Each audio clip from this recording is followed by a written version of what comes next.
2024 is ending, and that means it's time for a winter update. This one in particular is not very content heavy, but I will still consider it a good update. And this video will break down everything new coming this winter update 2024.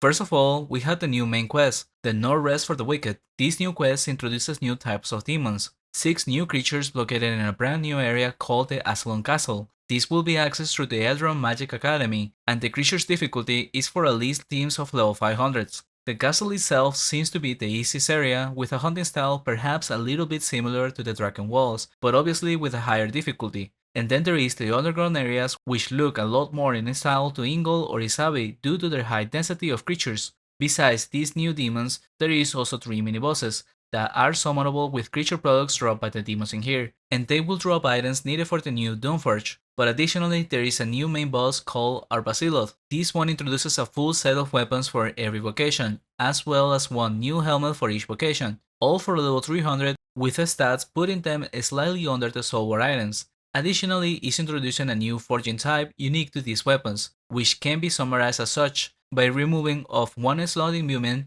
you will be granted a permanent slightly better version of one imbuement. The choices will be of crit, mana, or life leech. More on this will be explained on the quest guide, so consider subscribing on the channel for it. On top of that, something more interesting is the way to obtain those items.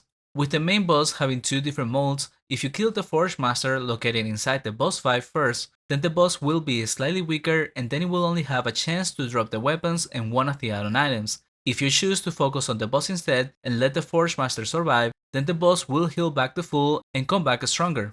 On this version, the drops change to a chance of getting the helmets and the second add-on item, and a mount item, but no chance for the weapons. However, after doing the boss 10 times in this hard difficulty, you will get access to a reward room where you will be able to choose one weapon, similar to how the Inquisition quest rewards are chosen. So at least we're guaranteed to be seeing a decent amount of these weapons available.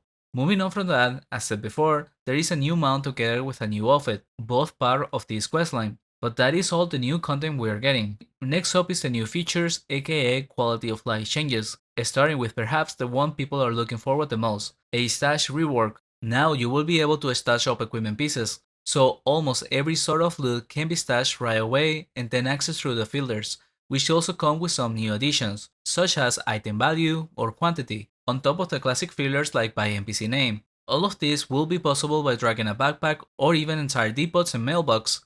The only items that won't be stashed are tier, imbued, quest items, or with use charges. And in order to fit all of this, the stash is getting increased in size for more visibility. Next up will be the actual highlight in my opinion, which is a charms rework. This likely will require its own video, but for now the shorter version is the division of 2 types of charms, majors and minors. Most passive charms were moved to minor, and damage charms with parry and dodge include are part of the majors. You will be able to put 1 charm of each per creature, so effectively being able to have a damage charm plus a life leech in one creature. Because of this, most of the minor charms were slightly nerfed on the stats compared to before, but also there is 6 new charms being introduced with this update, 4 of them joining the major category, Savage Blow, Overflux, Overpower, and Carnage, and 2 minor ones, Void Inversion and Fatal Hold. These new charms together with the existing ones will once again ignite the need for bestiary points. However, the way to get the charms is also a bit different. The majors require the same charm points as before, but with a slight change. Now each charm has 3 levels, level 2 is what we already have, which costs the same amount of points, and level 1 is a weaker and cheaper version, with level 3 getting a 10% upgrade, but at the cost of double the points. The more charm points you use will give you minor points in return, which also have the same level system. Besides that, we're finally getting an option to reset the charm points used. This does come at a heavy gold cost, because it's not intended to be used commonly. Rather, it's a feature for those that regret having bad charms, or those that wish to min-max different spawns and are limited on points. This is not the same as moving charms of a creature to another, that remains the same. What this does is remove all of your base points to select different charms entirely.